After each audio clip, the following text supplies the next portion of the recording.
El vampiro, de John William Polidori. Primera parte.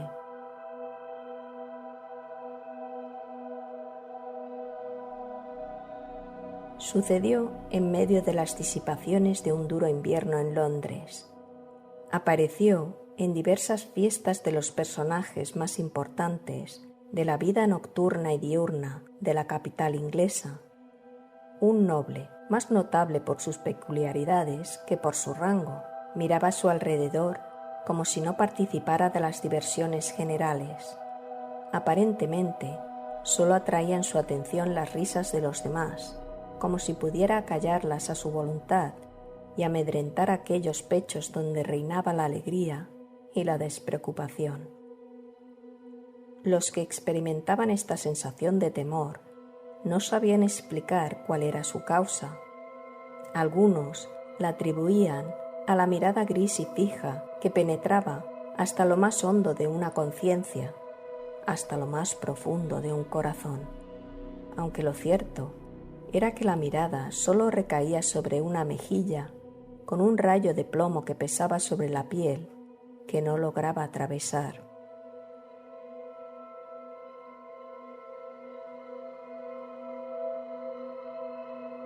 Sus rarezas provocaban una serie de invitaciones a las principales mansiones de la capital. Todos deseaban verle, y quienes se hallaban acostumbrados a la excitación violenta y experimentaban el peso del ennui, estaban sumamente contentos de tener algo ante ellos capaz de atraer su atención de manera intensa. A pesar del matiz mortal de su semblante, que jamás se coloreaba con un tinte rosado, ni por modestia, ni por la fuerte emoción de la pasión, pese a que sus facciones y su perfil fuesen bellos, muchas damas, que andaban siempre en busca de notoriedad, trataban de conquistar sus atenciones y conseguir al menos algunas señales de afecto. Lady Mercer, que había sido la burla de todos los monstruos arrastrados a sus aposentos particulares después de su casamiento, se interpuso en su paso e hizo cuanto pudo para llamar su atención, pero en vano. Cuando la joven se hallaba ante él, aunque los ojos del misterioso personaje parecían fijos en ella, no parecían darse cuenta de su presencia.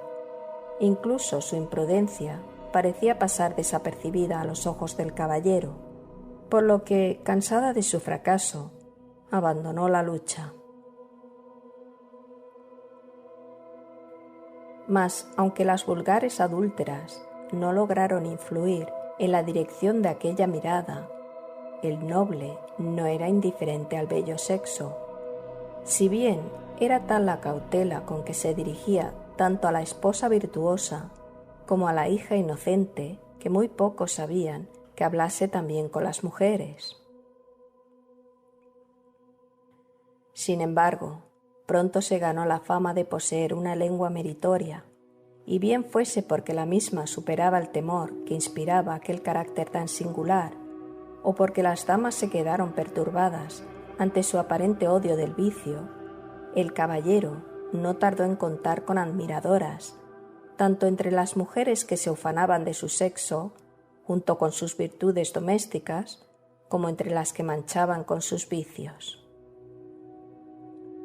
Por la misma época, llegó a Londres un joven llamado Aubrey. Era huérfano, con una sola hermana que poseía una fortuna más que respetable, habiendo fallecido sus padres, siendo él niño todavía. Abandonado a sí mismo por sus tutores, que pensaban que su deber solo consistía en cuidar de su fortuna, en tanto descuidaban aspectos más importantes en manos de personajes subalternas, Aubrey cultivó más su imaginación que su buen juicio. Por consiguiente, alimentaba los sentimientos románticos del honor y el candor que diariamente arruinan a tantos jóvenes inocentes. Creía en la virtud y pensaba que el vicio lo consentía la providencia solo como un contraste de aquella, tal como se lee en las novelas. Pensaba que la desgracia de una casa consistía tan solo en las vestimentas que la mantenían cálida, aunque siempre quedaban mejor adaptadas a los ojos de un pintor, gracias al desarreglo de sus pliegues y a los diversos manchones de pintura. Pensaba, en suma, que los sueños de los poetas eran las realidades de la existencia. Aubrey era guapo, sincero y rico. Por tales razones, tras su ingreso en los círculos alegres, le rodearon y atosigaron muchas mujeres, con hijastras casaderas, y muchas esposas en busca de pasatiempos extraconyugales. Las hijas y las esposas infieles pronto opinaron que era un joven de gran talento, gracias a sus brillantes ojos y a sus sensuales labios.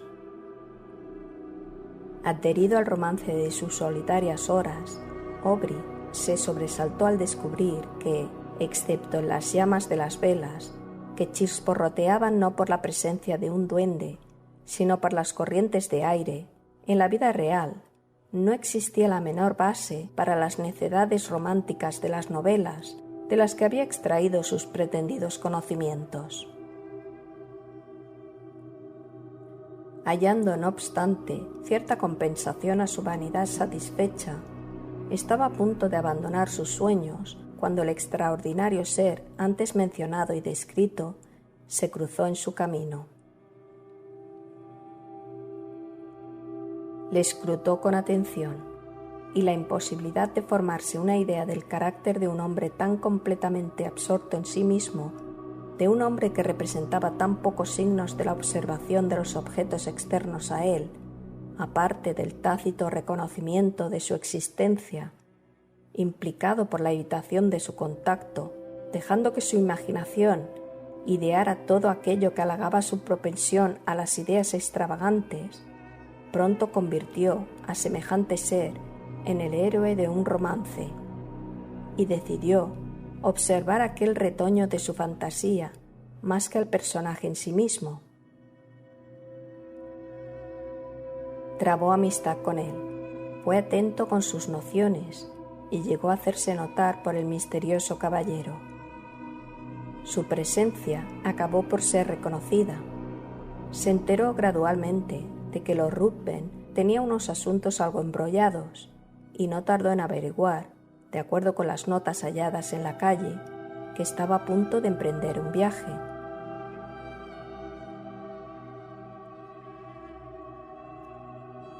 Deseando obtener más información con respecto a tan singular criatura, que hasta entonces solo había excitado su curiosidad sin apenas satisfacerla, Aubrey les comunicó a sus tutores que había llegado el instante de realizar una excursión que durante muchas generaciones se creía necesaria para que la juventud trepara rápidamente por las escaleras del vicio, igualándose con las personas maduras, con lo que no parecerían caídos del cielo cuando se mencionara ante ellos intrigas escandalosas, como temas de placer y alabanza, según el grado de perversión de las mismas.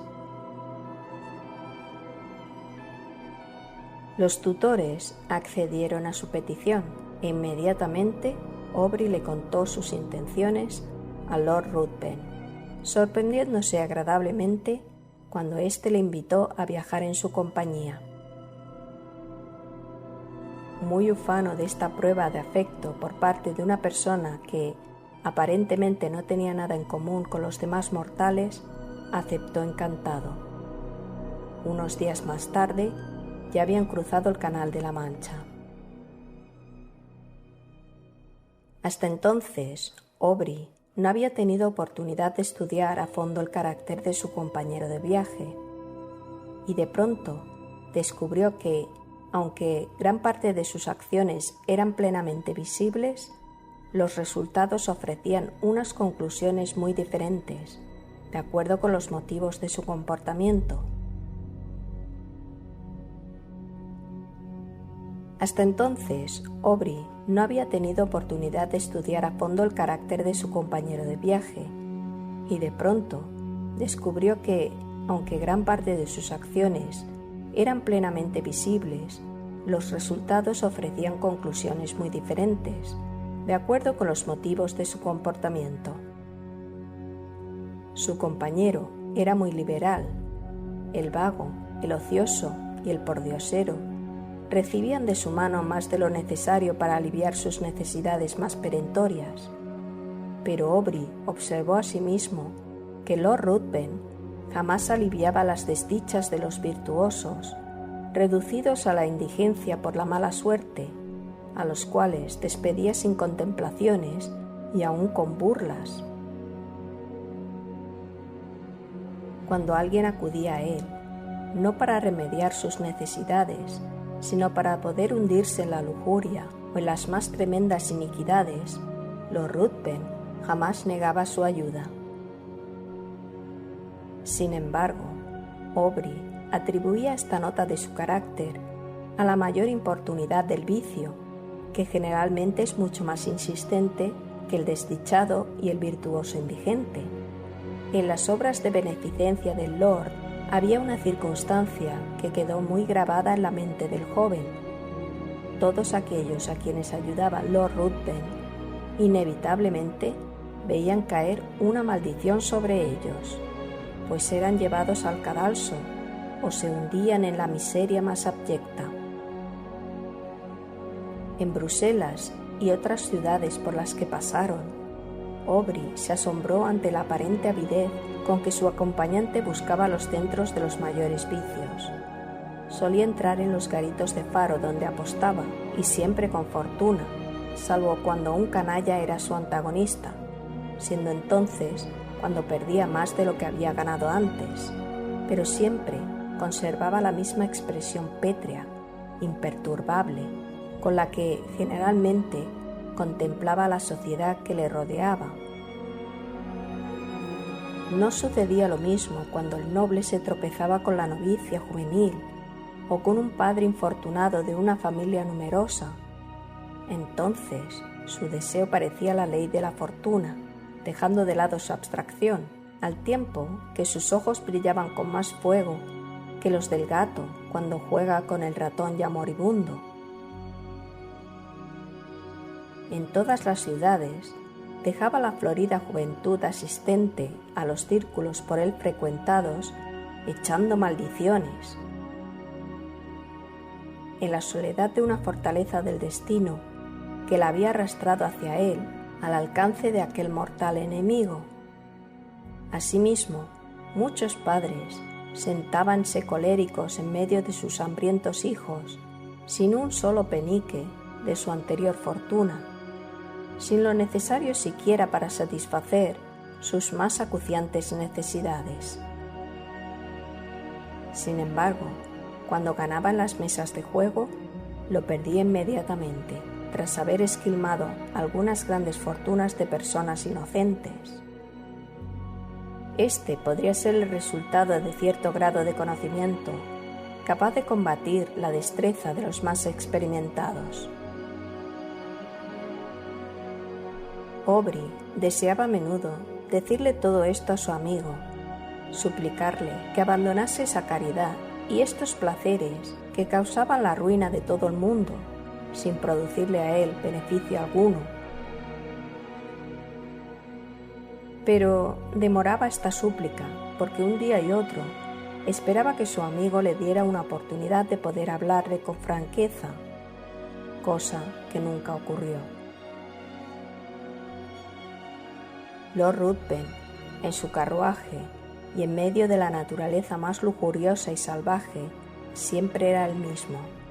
Sus ojos hablaban menos que sus labios, y aunque Aubrey se hallaba tan cerca del objeto de su curiosidad, no obtenía mayor satisfacción de este hecho que la de su constante exaltación, del vano deseo de desentrañar aquel misterio que, a su excitada imaginación, empezaba a asumir las proporciones de algo sobrenatural. No tardaron en llegar a Roma, y Aubrey perdió de vista a su compañero por algún tiempo, dejándole en la cotidiana compañía del círculo de amistades de una condesa italiana en tanto él visitaba los monumentos de la ciudad casi desierta.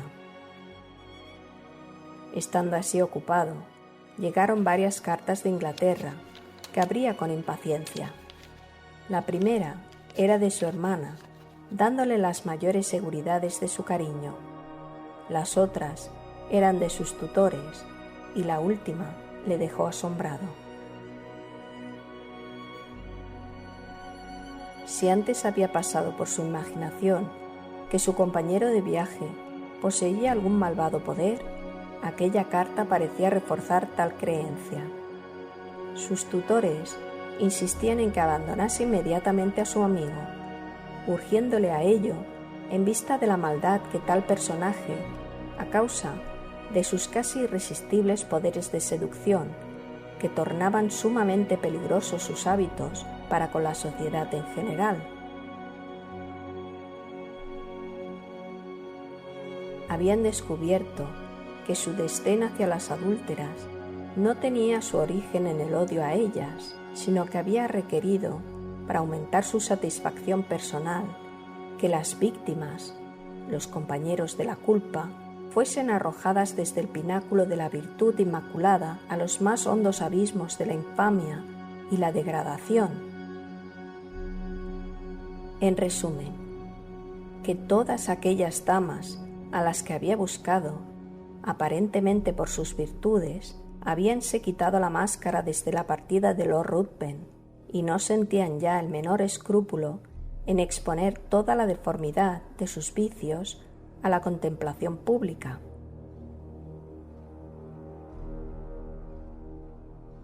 Aubrey decidió al punto separarse de un personaje que todavía no le había mostrado ni un solo punto brillante en donde posar la mirada. Resolvió inventar un pretexto plausible para abandonarle, proponiéndole mientras tanto continuar vigilándole estrechamente y no dejar pasar la menor circunstancia acusatoria.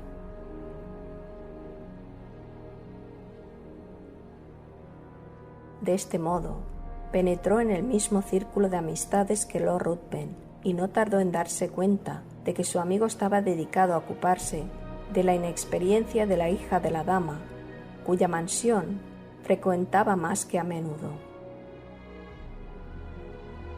En Italia es muy raro que una mujer soltera frecuente los círculos sociales, por lo que Lord Ruthven se veía obligado a llevar adelante sus planes en secreto. Pero la mirada de Aubrey le siguió en todas sus tortuosidades y pronto averiguó que la pareja había concertado una cita que sin duda iba a causar la ruina de una chica inocente, poco reflexiva.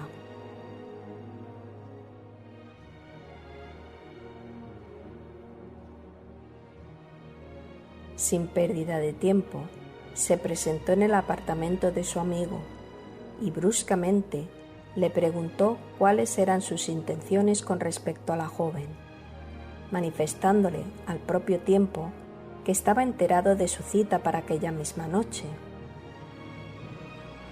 Lord Ruthven contestó que sus intenciones eran las que podían suponerse en semejante menester, y al ser interrogado respecto a si pensaba casarse con la muchacha, se echó a reír.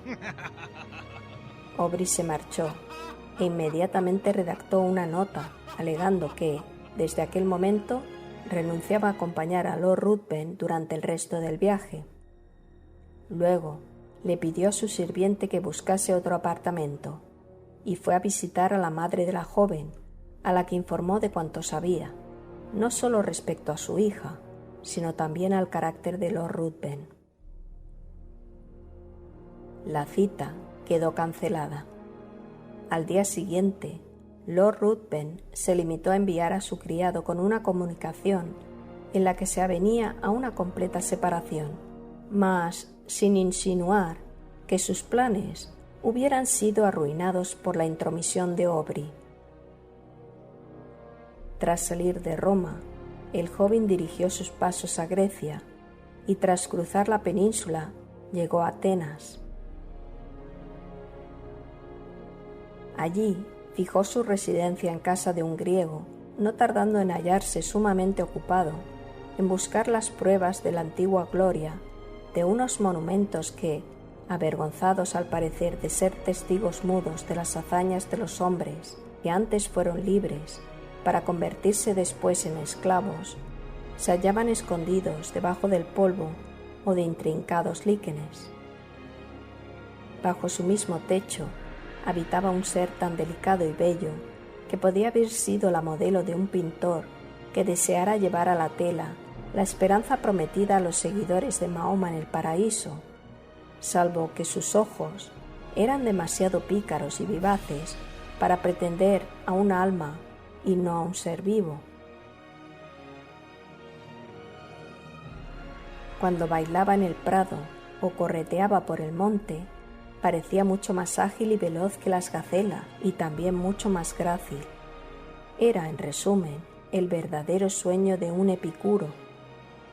El leve paso de Iante acompañaba a menudo a Aubrey en su búsqueda de antigüedad, y a veces la inconsciente joven se empeñaba en la persecución de una mariposa de cachemira, mostrando la hermosura de sus formas al dejar flotar su túnica al viento bajo la ávida mirada de Aubrey, que así olvidaba las letras que acababa de descifrar en una tablilla medio borrada. A veces sus trenzas relucían a los rayos del sol con un brillo sumamente delicado, cambiando rápidamente de matices, pudiendo ello haber sido la excusa del olvido del joven anticuario, que dejaba huir de su mente el objeto que antes había creído de capital importancia para la debida interpretación de un paisaje de Pausanias. Pero, ¿por qué intentar describir unos encantos que todo el mundo veía, mas nadie podía apreciar? Era la inocencia, la juventud, la belleza, sin estar aún contaminadas por los atestados salones, por las salas de baile.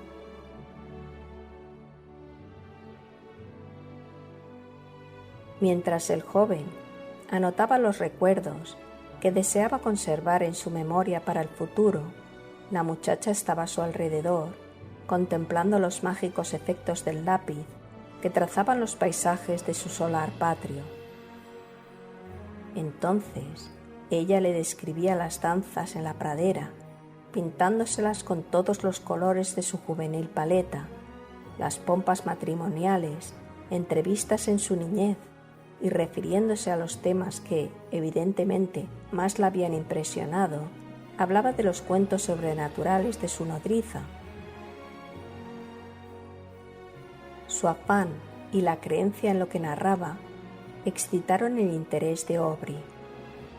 A menudo, cuando ella contaba el cuento del vampiro vivo que había pasado muchos años entre amigos y sus más queridos parientes, alimentándose con la sangre de las doncellas más hermosas, para prolongar su existencia unos meses más, la suya se le helaba a Aubrey las venas, mientras intentaba reírse de aquellas horribles fantasías. Sin embargo, Iante le citaba nombres de ancianos que, por lo menos, habían contado entre sus contemporáneos con un vampiro vivo, habiendo hallado a parientes cercanos y algunos niños marcados con la señal del apetito del monstruo. Cuando la joven veía que Aubrey se mostraba incrédulo ante tales relatos, le suplicaba que la creyese, puesto que la gente había observado que aquellos que se atrevían a negar la existencia del vampiro siempre obtenían alguna prueba que, con gran dolor y penosos castigos, les obligaba a reconocer su existencia. Iante le detalló la aparición tradicional de aquellos monstruos, y el horror de Aubrey aumentó al escuchar una descripción casi exacta de Lord Ruthven. Pese a ello, el joven persistió en convencer a la joven griega de que sus temores no podían ser debidos a una cosa cierta, si bien, al mismo tiempo, repasaba en su memoria todas las coincidencias que le habían incitado a creer en los poderes sobrenaturales de Lord Ruthven.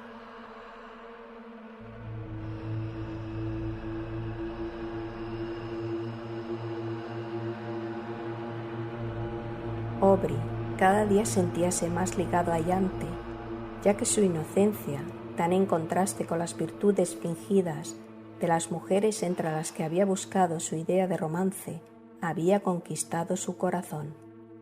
Si bien le parecía ridícula la idea de que un muchacho inglés, de buena familia y mejor educación, se casara con una joven griega, carente casi de cultura, lo cierto era que cada vez amaba más a la doncella que le acompañaba constantemente. En algunas ocasiones se separaba de ella, decidido a no volver a su lado hasta haber conseguido sus objetivos, pero siempre le resultaba imposible concentrarse en las ruinas que le rodeaban, teniendo constantemente en su mente la imagen de quien lo era todo para él. Y Ante no se daba cuenta el amor que por ella experimentaba Aubrey, mostrándose con él la misma chiquilla casi infantil de los primeros días. Siempre, no obstante, se despedía del joven con frecuencia, mas ello se debía tan solo a no tener a nadie con quien visitar sus sitios favoritos. En tanto, su acompañante se hallaba ocupado bosquejando o descubriendo algún fragmento que había escapado a la acción destructora del tiempo. La joven apeló a sus padres para dar fe de la existencia de los vampiros, y todos, con algunos individuos presentes, afirmaron su existencia, pálidos de horror ante aquel solo nombre. Poco después, Aubrey decidió realizar una excursión que le llevaría varias horas. Cuando los padres de Yante oyeron el nombre del lugar, le suplicaron que no regresase de noche, ya que necesariamente debería atravesar un bosque por el que ningún griego pasaba una vez que había oscurecido por ningún motivo. Le describieron dicho lugar como el paraje donde los vampiros celebraban sus orgías y bacanales nocturnas, y le aseguraron que sobre el que se atrevía a cruzar por aquel sitio recaían los peores males.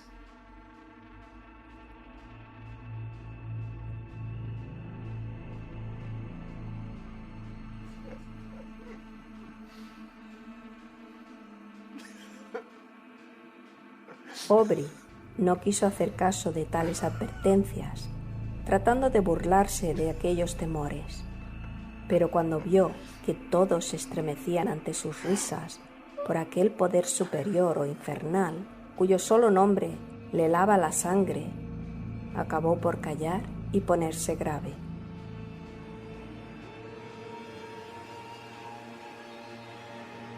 A la mañana siguiente, Aubrey salió de excursión según había proyectado. Le sorprendió observar la melancólica cara de su huésped, preocupado asimismo al comprender que sus burlas de aquellos poderes hubiesen inspirado tal terror. Cuando se hallaba a punto de partir, y antes se acercó al caballo que el joven montaba y le suplicó que regresase pronto, pues era por la noche cuando aquellos seres malvados entraban en acción. «Por favor, regresa pronto, pues por la noche salen estos seres malvados que te matarán». Aubrey se lo prometió.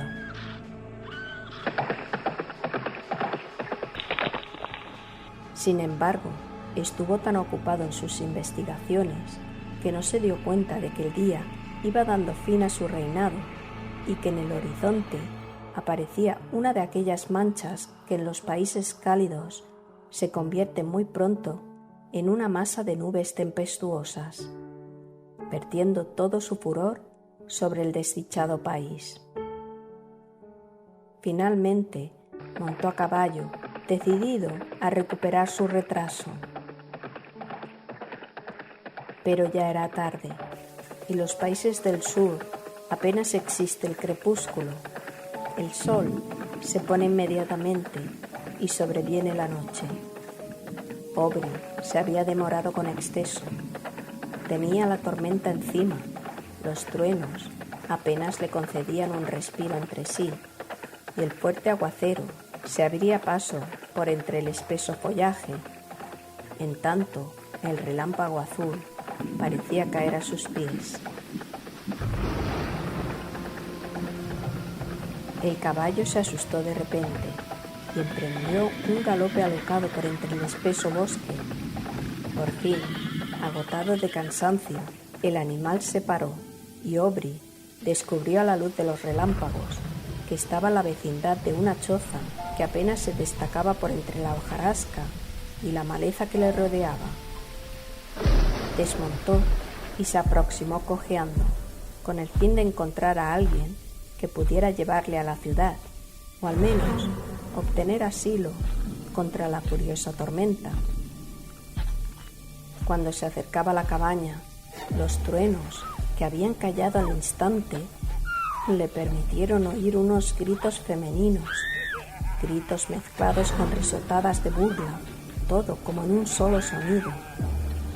Aubrey quedó turbado, mas, soliviantado por el trueno que retumbó en aquel momento, con un súbito esfuerzo, empujó la puerta de la choza. Fin de la primera parte.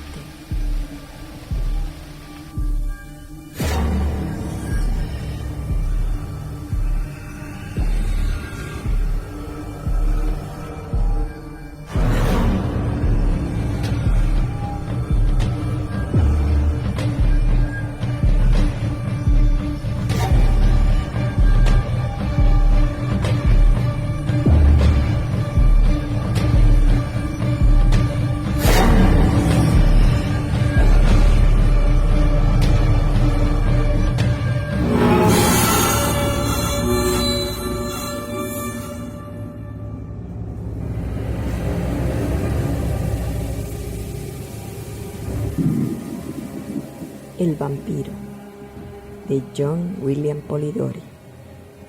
Segunda parte.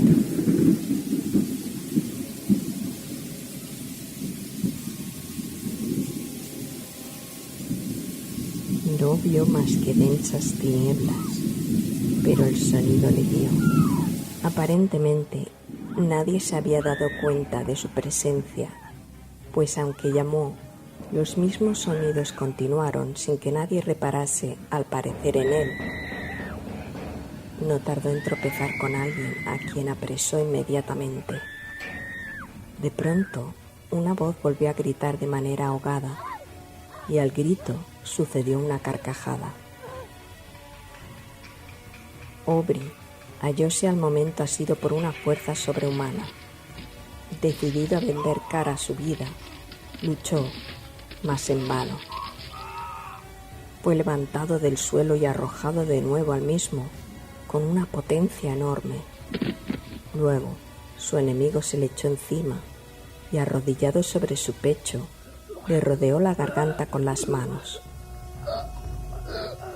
De repente, el resplandor de varias antorchas entrevistas por el agujero que hacía las veces de ventana vino en su ayuda. Al momento, su rival se puso de pie y, separándose del joven, corrió hacia la puerta. Muy poco después, el crujido de las ramas caídas al ser pisoteadas por el fugitivo también dejó de oírse.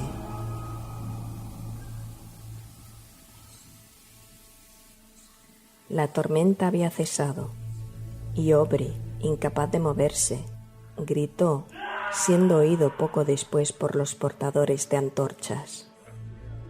Entraron a la cabaña y el resplandor de la resina quemada cayó sobre los muros de barro y el techo de bálago, totalmente lleno de mugre. A instancias del joven, los recién llegados buscaron a la mujer que le había traído con sus chillidos. Volvió, por tanto, a quedarse en tinieblas. ¿Cuál fue su horror cuando de nuevo quedó iluminado por la luz de las antorchas, pudiendo percibir la forma etérea de su amada, convertida en un cadáver?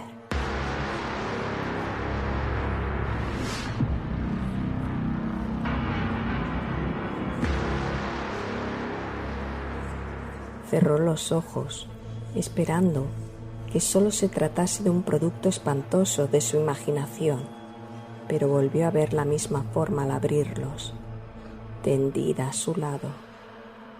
No había el menor color en sus mejillas, ni siquiera en sus labios, y en su semblante se veía una inmovilidad que resultaba tan atrayente como la vida que antes lo animara. En el cuello y en el pecho había sangre, en la garganta las señales de los colmillos que se habían hincado en las venas. ¡Un vampiro! ¡Un vampiro!, gritaron los componentes de la partida ante aquel espectáculo. Rápidamente construyeron unas parihuelas y Aubrey echó a andar al lado de la que había sido el objeto de tan brillantes visiones, ahora muerta en la flor de su vida. Aubrey no podía ni siquiera pensar, pues tenía el cerebro ofuscado, pareciendo querer refugiarse en el vacío. Sin casi darse cuenta, empuñaba en su mano una daga de forma especial que había encontrado en la choza. La partida no tardó en reunirse con más hombres, enviados a la búsqueda de la joven por su afligida madre. Los gritos de los exploradores, al aproximarse a la ciudad, advirtieron a los padres de la doncella que había sucedido una horrorosa catástrofe. Sería imposible describir su dolor. Cuando comprobaron la causa de la muerte de su hija, miraron a Aubrey y señalaron el cadáver. Estaban inconsolables y ambos murieron de pesar.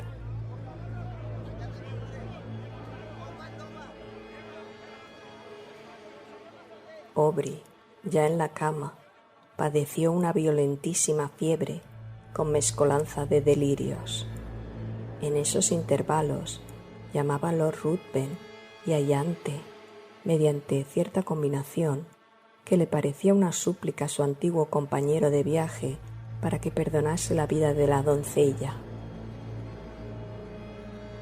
Otras veces lanzaba imprecaciones contra Lord Ruthven, maldiciéndole como asesino de la joven griega. Por casualidad, Lord Ruthven llegó por aquel entonces a Atenas. Cuando se enteró del estado de su amigo, se presentó inmediatamente en su casa y se convirtió en su enfermero particular. Cuando Aubrey se recobró de la fiebre y de los delirios, quedóse horrorizado, petrificado ante la imagen de aquel a quien ahora consideraba un vampiro.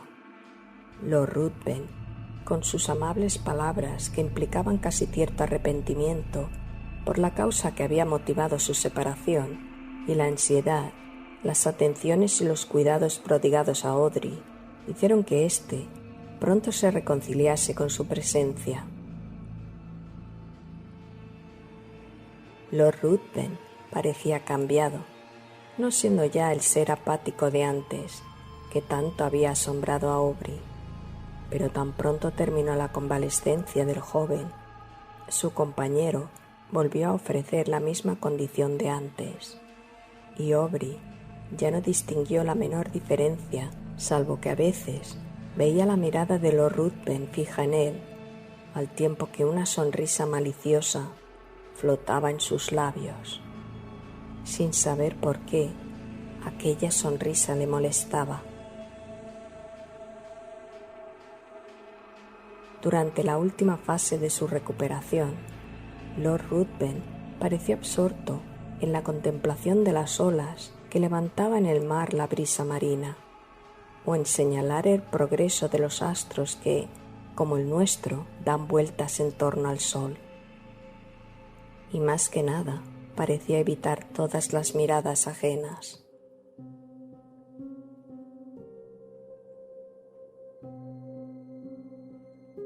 Aubrey, a causa de la desgracia sufrida, tenía su cerebro bastante debilitado, y la elasticidad de espíritu, que antes era su característica más acusada, parecía haberle abandonado para siempre.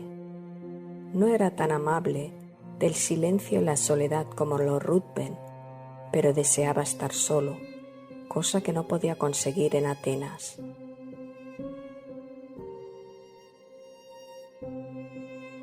Si se dedicaba a explorar las ruinas de la antigüedad, el recuerdo de Iante a su lado le atosigaba de continuo. Si recorría los bosques, el paso ligero de la joven parecía corretear a su lado, en busca de la modesta Violeta. De repente, esta visión se esfumaba y en su lugar veía el rostro pálido y la garganta herida de la joven, con una tímida sonrisa en sus labios.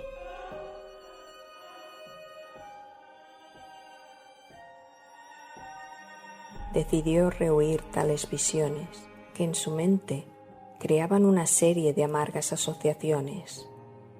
De este modo, le propuso a Lord Ruthven, a quien sentíase unido por los cuidados que aquél le había prodigado durante su enfermedad, que visitasen aquellos rincones de Grecia que aún no habían visto.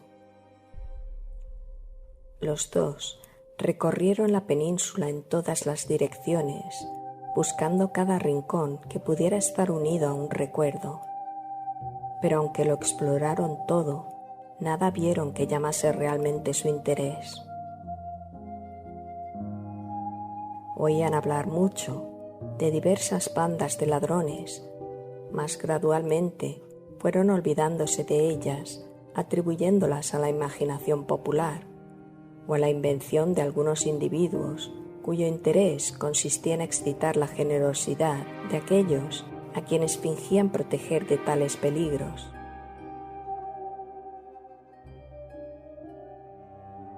En consecuencia, sin hacer caso de tales advertencias, en cierta ocasión viajaban con muy poca escolta, cuyos componentes más debían servirles de guía que de protección. Al penetrar en un estrecho desfiladero, en el fondo del cual se hallaba el lecho de un torrente lleno de grandes masas rocosas desprendidas de los altos acantilados que lo flanqueaban, tuvieron motivos para arrepentirse de su negligencia.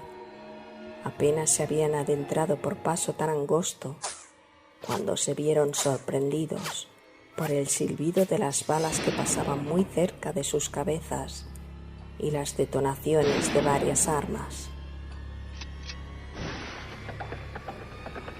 Al instante siguiente, la escolta les había abandonado y, resguardándose detrás de las rocas, empezaron todos a disparar contra sus atacantes.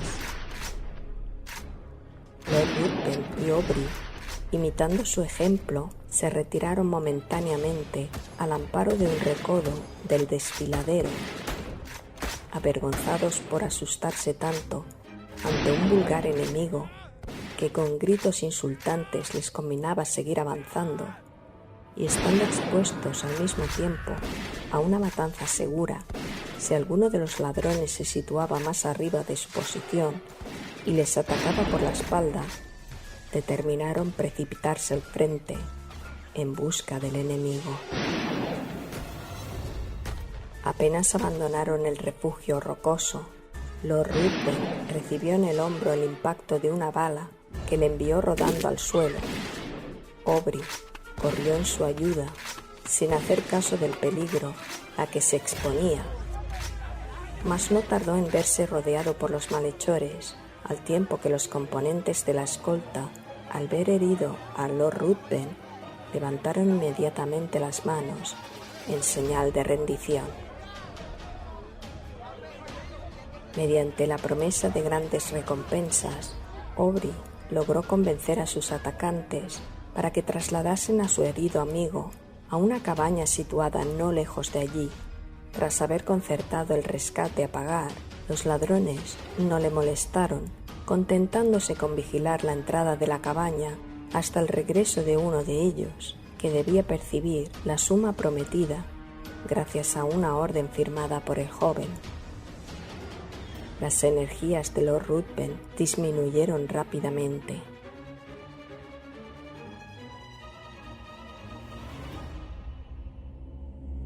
2 días más tarde, la muerte pareció ya inminente.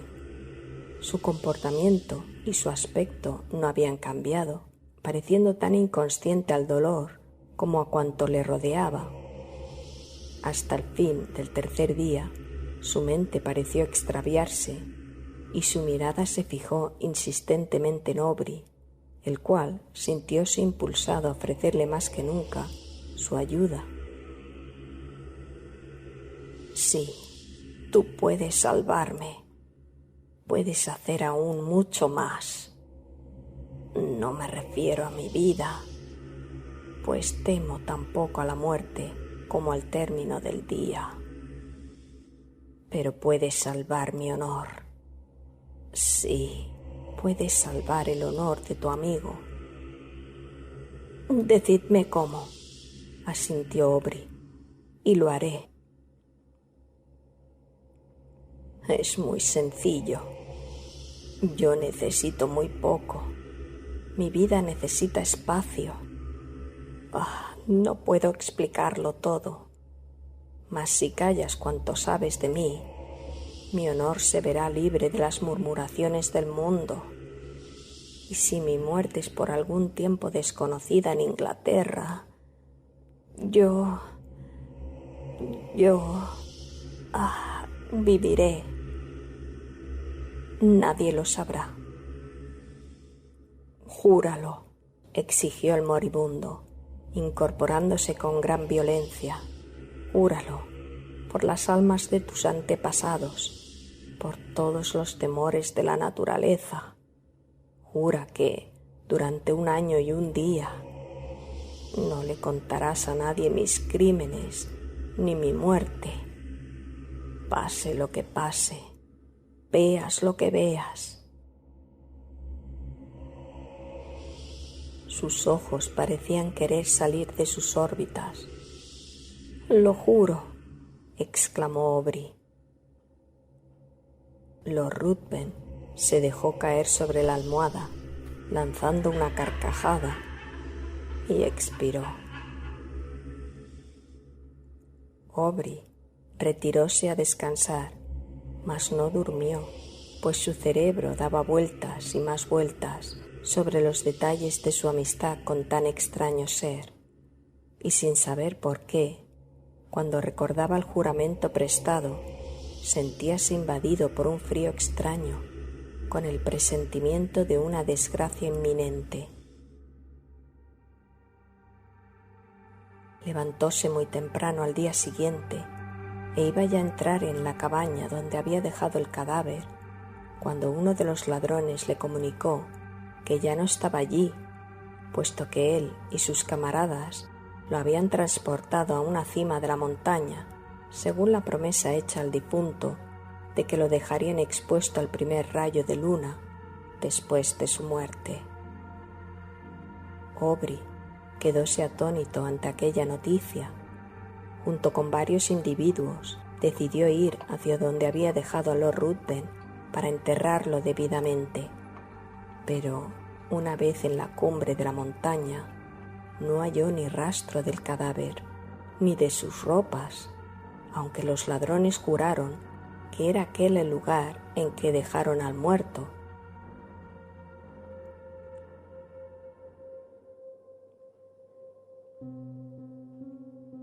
Durante algún tiempo su mente perdióse en conjeturas, hasta que decidió descender de nuevo, convencido de que los ladrones habían enterrado el cadáver tras despojarlo de sus vestiduras. Harto de un país en el que solo había padecido tremendos horrores y en el que todo conspiraba para fortalecer aquella superstición melancólica que se había adueñado de su mente, resolvió abandonarlo, no tardando en llegar a Esmirna. Mientras esperaba un barco que le condujera a Otranto o a Nápoles, estuvo ocupado en disponer los efectos que tenía consigo y que habían pertenecido a los Ruthven.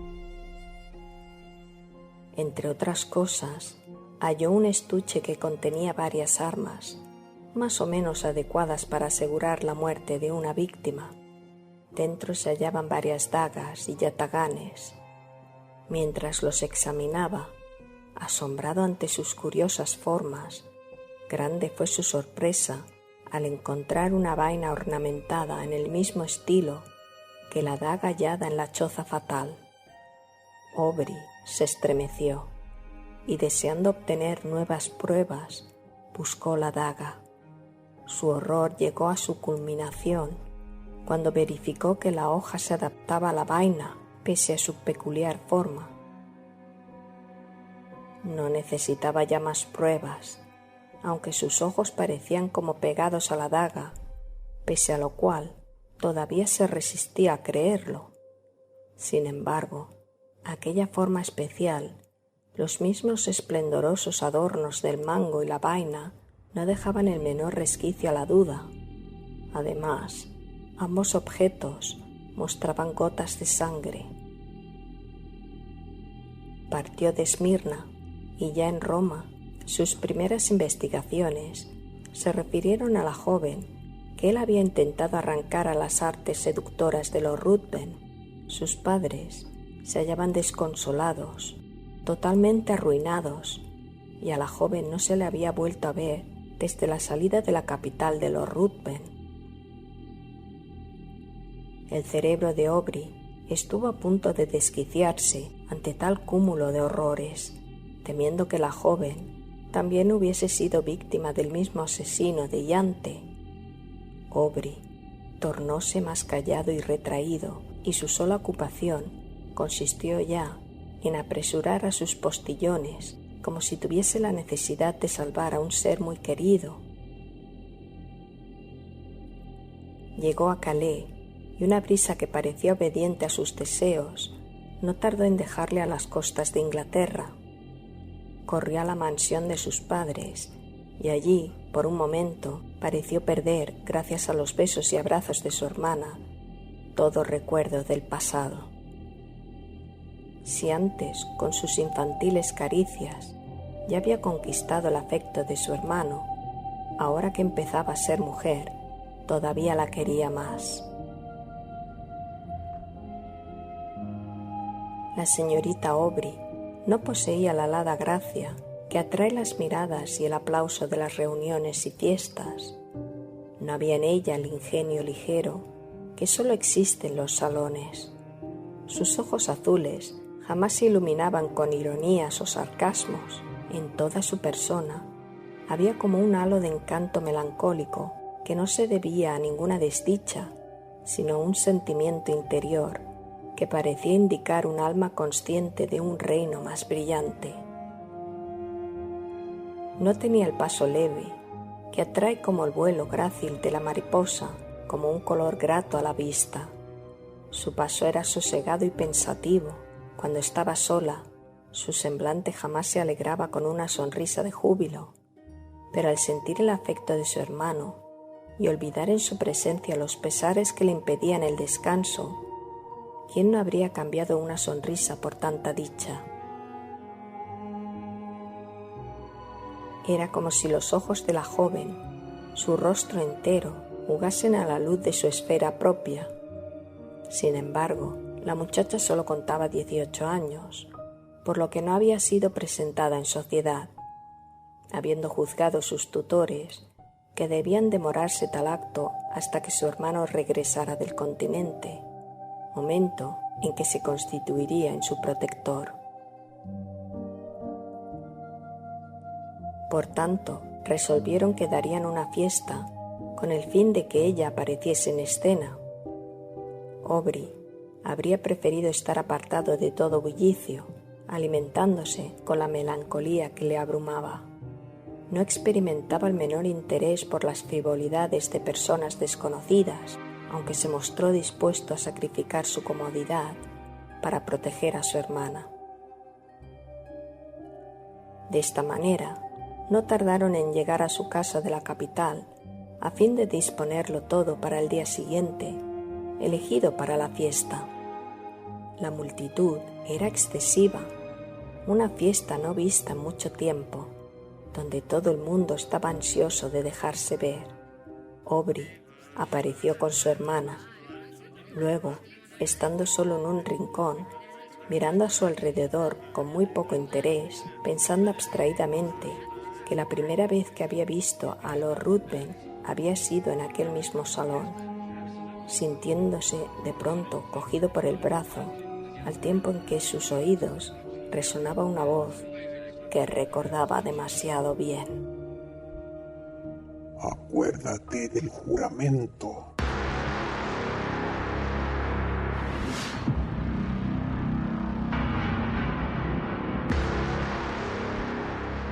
Aubrey apenas tuvo valor para volverse, temiendo ver a un espectro que le podría destruir, y distinguió no lejos a la misma figura que había atraído su atención cuando, a su vez, él había encontrado por primera vez en sociedad. Contempló aquella figura fijamente hasta que sus piernas casi se negaron a sostener el peso de su cuerpo.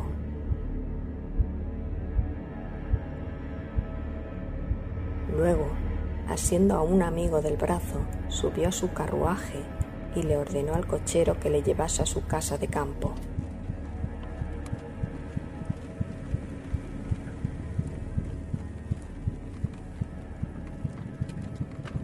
Una vez allí, empezó a pasearse agitadamente, con la cabeza entre las manos, como temiendo que sus pensamientos le estallaran en el cerebro.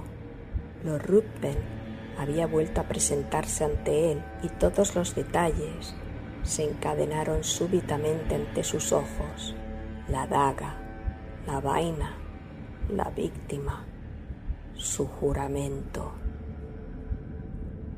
No era posible, se dijo muy excitado. No era posible que un muerto resucitara. Era imposible que fuese un ser real. Por eso decidió frecuentar de nuevo la sociedad. Necesitaba aclarar sus dudas. Pero cuando, noche tras noche, recorrió diversos salones, siempre con el nombre de Lord Ruthven en sus labios, nada consiguió. Una semana más tarde, acudió con su hermana a una fiesta en la mansión de unas nuevas amistades. Dejándola bajo la protección de la anfitriona, Aubrey retiróse a un rincón y allí dio rienda suelta a sus pensamientos. Cuando al fin vio que los invitados empezaban a marcharse, penetró en el salón y halló a su hermana rodeada de varios caballeros, al parecer conversando animadamente. El joven intentó abrirse paso para acudir junto a su hermana, cuando uno de los presentes, al volverse, le ofreció aquellas facciones que tanto aborrecía.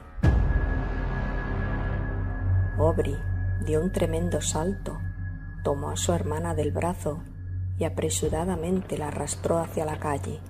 En la puerta encontró impedido el paso por la multitud de criados que guardaban a sus respectivos amos. Mientras trataba de superar aquella barrera humana, volvió a su oído la conocida y fatídica voz: Acuérdate del juramento. No se atrevió a girar y, siempre arrastrando a su hermana, no tardó en llegar a casa. Aubrey empezó a dar señales de desequilibrio mental.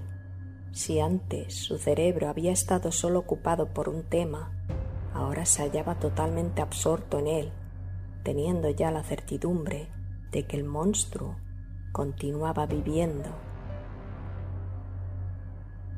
No paraba ya mientes en su hermana y fue inútil que ésta tratara de arrancarle la verdad de tan extraña conducta. Aubrey limitábase a proferir palabras casi incoherentes que aún aterraban más a la muchacha. Cuando Aubrey más meditaba en ello, más trastornado estaba. Su juramento le abrumaba.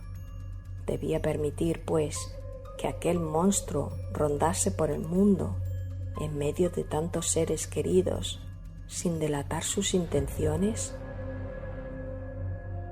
Su misma hermana había hablado con él, pero, aunque quebrantase su juramento y revelase las verdaderas intenciones de Lord Ruthven, ¿quién le iba a creer? Pensó en servirse de su propia mano para desembarazar al mundo de tan cruel enemigo. Recordó, sin embargo, que la muerte no afectaba al monstruo. Durante días permaneció en tal estado, encerrado en su habitación, sin ver a nadie, comiendo solo cuando su hermana le apremiaba a ello con lágrimas en los ojos. Al fin, no pudiendo soportar por más tiempo el silencio y la soledad, salió de la casa para rondar de calle en calle, ansioso de descubrir la imagen de quien tanto le acosaba. Su aspecto distaba mucho de ser atildado, exponiendo sus ropas tanto al feroz sol de mediodía como a la humedad de la noche. Al fin, nadie pudo ya reconocer en él al antiguo Aubrey, y si al principio regresaba todas las noches a su casa, pronto empezó a descansar allí donde la fatiga le vencía. Su hermana, angustiada por su salud, empleó a algunas personas que le siguiesen, pero el joven supo distanciarlas, puesto que huía de un perseguidor más veloz que aquellas, su propio pensamiento. Su conducta, no obstante, cambió de pronto, sobresaltado ante la idea de que estaba abandonando a sus amigos con un feroz enemigo entre ellos, de cuya presencia no tenían el menor conocimiento. Decidió entrar de nuevo en sociedad y vigilarle estrechamente, ansiando advertir, a pesar de su juramento, a todos aquellos a quien Lord Ruthven demostrase cierta amistad.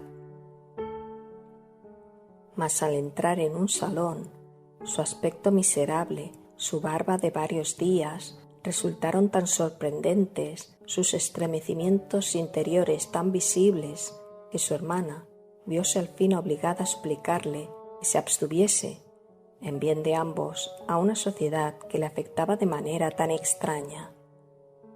Cuando esta súplica resultó vana, los tutores creyeron su deber interponerse, y temiendo que el joven tuviera trastornado el cerebro, pensaron que había llegado el momento de recobrar ante él la autoridad delegada por sus difuntos padres. Deseoso de precaverle de las heridas mentales y de los sufrimientos físicos que padecía diario en sus vagabundeos, e impedir que se expusiera a los ojos de sus amistades con las inequívocas señales de su trastorno, acudieron a un médico para que residiera en la mansión y cuidase de Aubrey. Este apenas pareció darse cuenta de ello, tan completamente absorta estaba su mente en el otro asunto.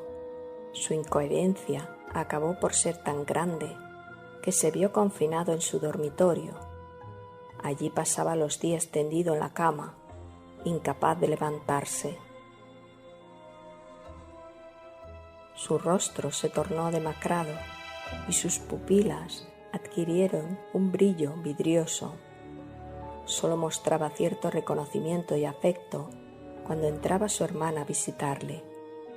A veces se sobresaltaba y, tomándole las manos, con unas miradas que afligían intensamente a la joven, deseaba que el monstruo no la hubiese tocado ni rozado siquiera. «Ah, hermana querida, no le toques. Si de veras me quieres, no te acerques a él». Sin embargo, cuando ella le preguntaba a quién se refería, Aubrey se limitaba a murmurar: «Es verdad, es verdad». Y de nuevo se hundía en su abatimiento anterior, del que su hermana no lograba ya arrancarle. Esto duró muchos meses, pero gradualmente, en el transcurso de aquel año, sus incoherencias fueron menos frecuentes y su cerebro se aclaró bastante, al tiempo que sus tutores observaban que varias veces diarias contaba con los dedos cierto número y luego sonreía. Al llegar el último día del año, uno de los tutores entró en el dormitorio y empezó a conversar con el médico respecto a la melancolía del muchacho, precisamente cuando, al día siguiente, debía casarse su hermana. Instantáneamente, Aubrey mostróse alerta y preguntó angustiosamente con quién iba a contraer matrimonio. Encantados de aquella demostración de cordura, de la que le creían privado, mencionaron el nombre del conde de Marsden.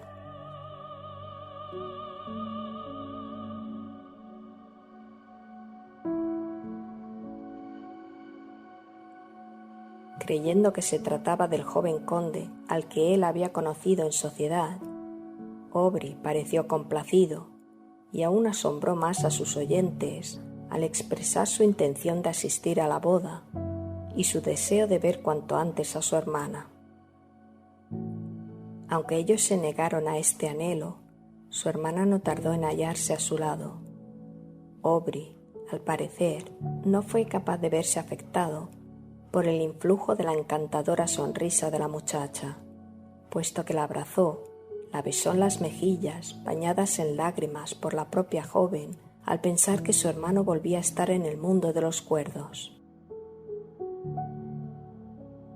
Aubrey empezó a expresar su cálido afecto y a felicitarla por casarse con una persona tan distinguida, cuando de repente se fijó en un medallón que ella lucía sobre el pecho. Al abrirlo, cuál no sería su inmenso estupor al descubrir las facciones del monstruo que tanto y tan funestamente había influido en su existencia. En un paroxismo de furor, tomó el medallón y arrojándola al suelo, lo pisoteó. Cuando ella le preguntó por qué había destruido el retrato de su futuro esposo, Aubrey la miró como sin comprender. Después, asiéndola de las manos y mirándola con una frenética expresión de espanto, quiso obligarla a jurar que jamás se casaría con semejante monstruo, ya que él no pudo continuar. Era como si su propia voz le recordase el juramento prestado, y al girarse en redondo, pensando que Lord Ruthven se hallaba detrás suyo, no vio a nadie. Mientras tanto, los tutores y el médico, que todo lo habían oído, pensando que la locura había vuelto a apoderarse de aquel pobre cerebro, entraron y le obligaron a separarse de su hermana. Aubrey cayó de rodillas ante ellos, suplicándoles que demorasen la boda un solo día, mas ellos, atribuyendo tal petición a la locura que se imaginaban devoraba su mente, intentaron calmarle y le dejaron solo. Lord Ruthven visitó la mansión a la mañana siguiente de la fiesta y le fue negada la entrada como a todo el mundo. Cuando se enteró de la enfermedad de Aubrey, comprendió que era él la causa inmediata de la misma. Cuando se enteró de que el joven estaba loco, apenas si consiguió ocultar su júbilo ante aquellos que le ofrecieron esta información. Corrió a casa de su antiguo compañero de viaje y con sus constantes cuidados y fingimiento del gran interés que sentía por su hermano y por su triste destino, gradualmente fue conquistando el corazón de la señorita Aubrey. ¿Quién podría resistirse a aquel poder? Lord Ruthven hablaba de los peligros que le habían rodeado siempre, del escaso cariño que había hallado en el mundo, excepto por parte de la joven con la que conversaba. Desde que la conocía, su existencia había empezado a parecer digna de algún valor, aunque solo fuese por la atención que ella le prestaba. En fin, supo utilizar con tanto arte sus astutas mañas, o tal fue la voluntad del destino, que Lord Ruthven conquistó el amor de la hermana de Aubrey. Gracias al título de una rama de su familia, obtuvo una embajada importante que le sirvió de excusa para apresurar la boda pese al trastorno mental del hermano, de modo que la misma tendría lugar al día siguiente, antes de su partida para el continente. Aubrey una vez lejos del médico y el tutor, trató de sobornar a los criados, pero en vano.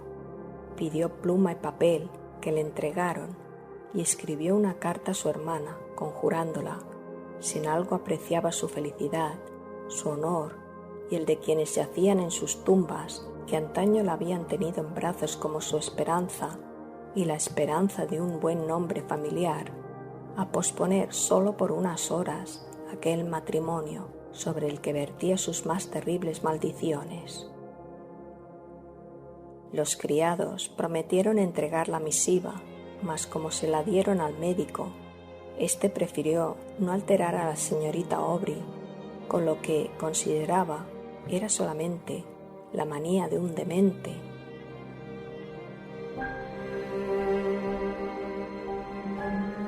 Transcurrió la noche sin descanso para ninguno de los ocupantes de la casa, y Aubrey percibió con horror los rumores de los preparativos para el casamiento.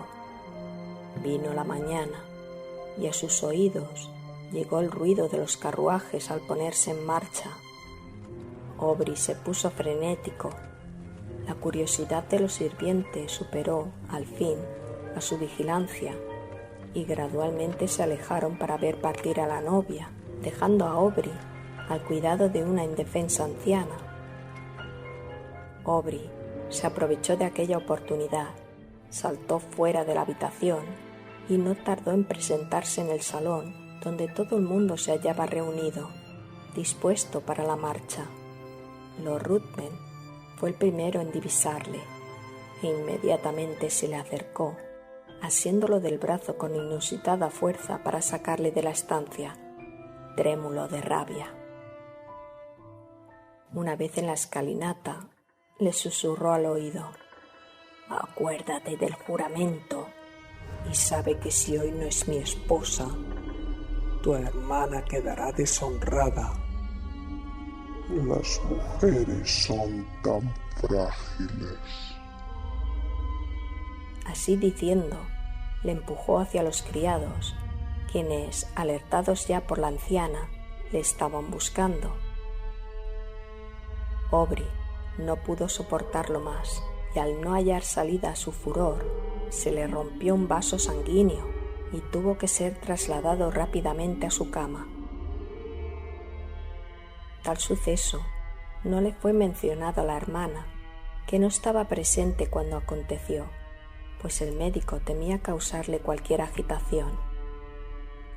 La boda se celebró con toda solemnidad y el novio y la novia abandonaron Londres.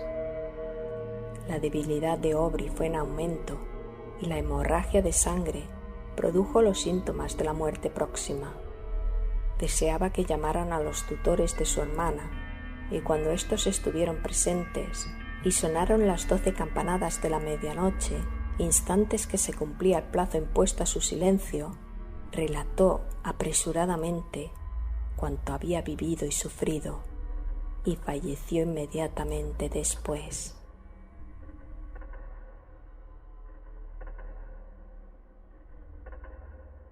Los tutores se apresuraron a proteger a la hermana de Aubrey, mas cuando llegaron ya era tarde.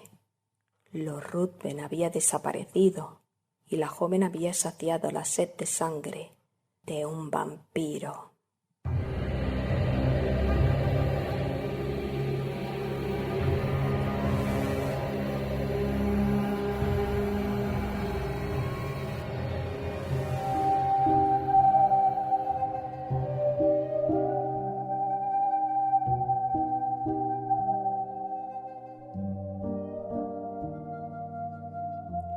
Y bien, mis queridas criaturas oscuras, espero que os haya gustado este relato, que quizá para nuestra sensibilidad moderna resulta un poco extraño, ya que el MacGuffin, aquello que Hitchcock denominaba la motivación que hace mover la obra y a los personajes, resulta un tanto extraño, ya que parece que el protagonista no tiene muy claras las prioridades y por un juramento a un tipo vicioso y psicopático se ve incapaz de salvar a su hermana.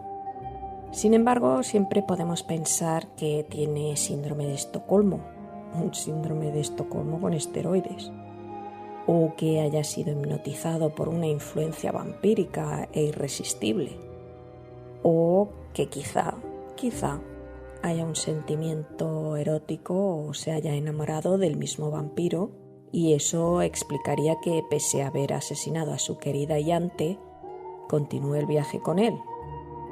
Pero bueno, eso ya os lo dejo a vosotros para que decidáis cuál es la explicación de por qué, por un juramento, por una cuestión de honor, no haya salvado a su propia hermana.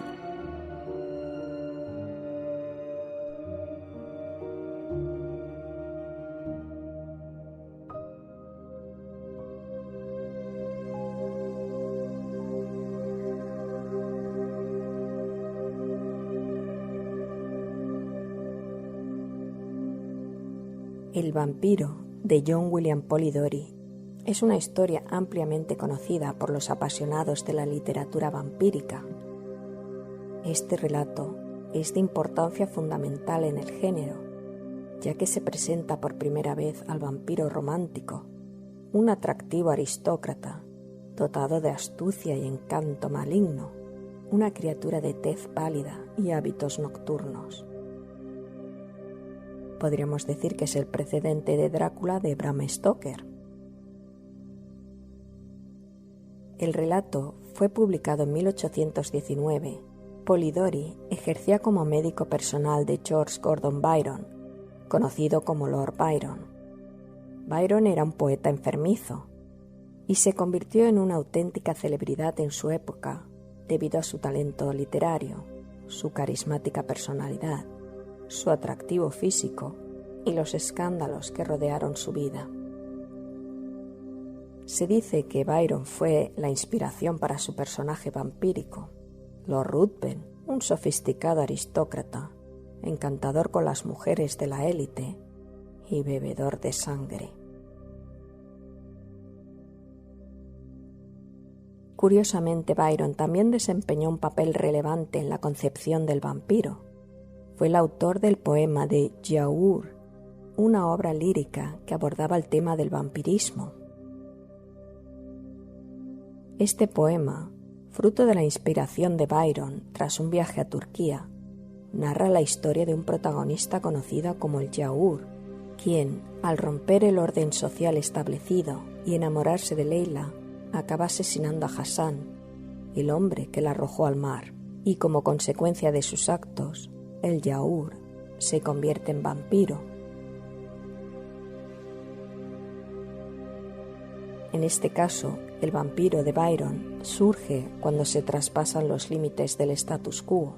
Además, incorpora influencias orientales producto de la acumulación de mitos y leyendas de la región que visitó durante su viaje en tierras otomanas.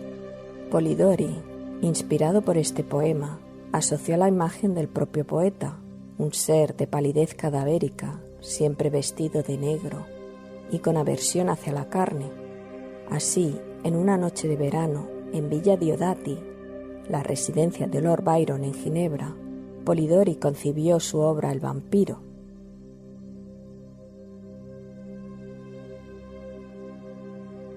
Aquella noche, tras la lectura de una antología alemana de fantasmas llamada Fantasmagoriana, Byron propuso a cada uno de los presentes que escribieran una historia de terror. Mientras Percy Shelley redactó Los asesinos, basada en sus experiencias juveniles, y Byron anotó un fragmento del entierro, Polidori dio comienzo al vampiro. Por su parte, Mary Shelley comenzó Frankenstein, y un año después completaría su novela con el apoyo de Percy, y se publicaría en marzo de 1818.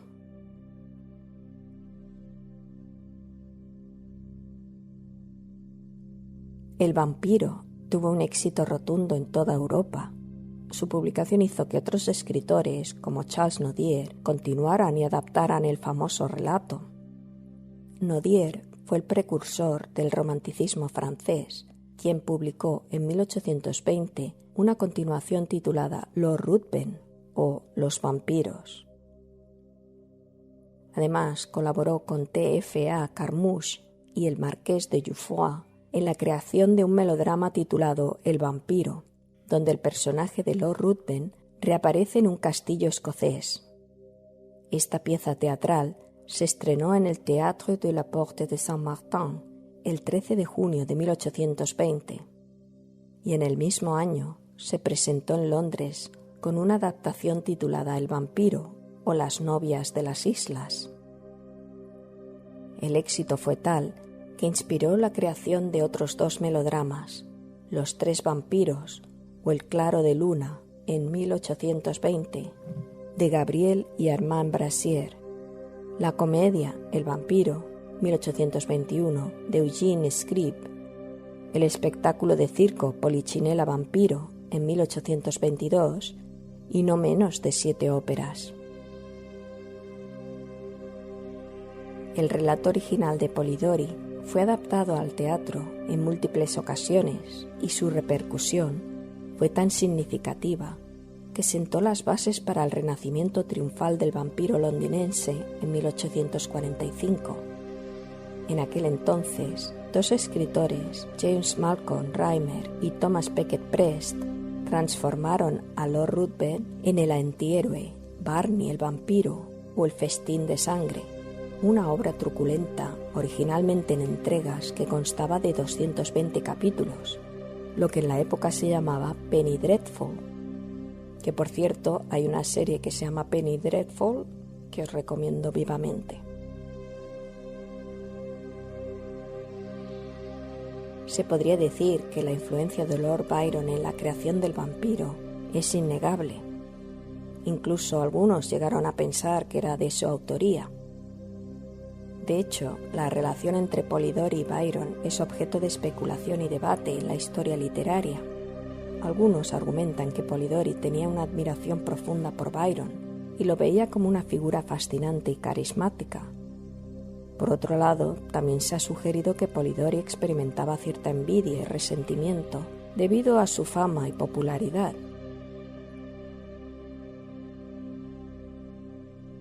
Como su médico personal, tuvo una cercanía única con Byron y pudo haber sido influenciado por su personalidad y estilo de vida.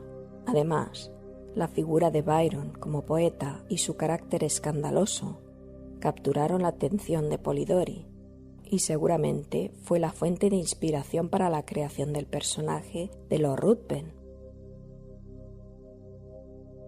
Sin embargo, es difícil determinar con certeza si Polidori estaba enamorado de Byron o le profesaba algún tipo de odio.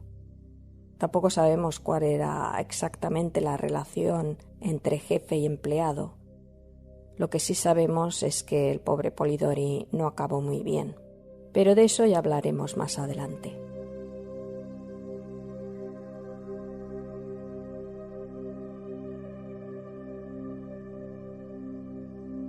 De momento lo dejamos aquí. La semana que viene nos iremos de viaje a Suiza, a la villa Diodati, y nos refrescaremos un poco este verano que está haciendo mucho calor, y nos iremos a un año sin verano. De momento yo tengo suerte porque estoy en el invierno austral, ya que vivo en Australia. Pero bueno, eso también es otra historia. Así es que la semana que viene uniremos todos los audios y tendremos una buena recopilación de nuestros autores románticos predilectos. Os deseo muy buenas noches, mis queridas criaturas oscuras.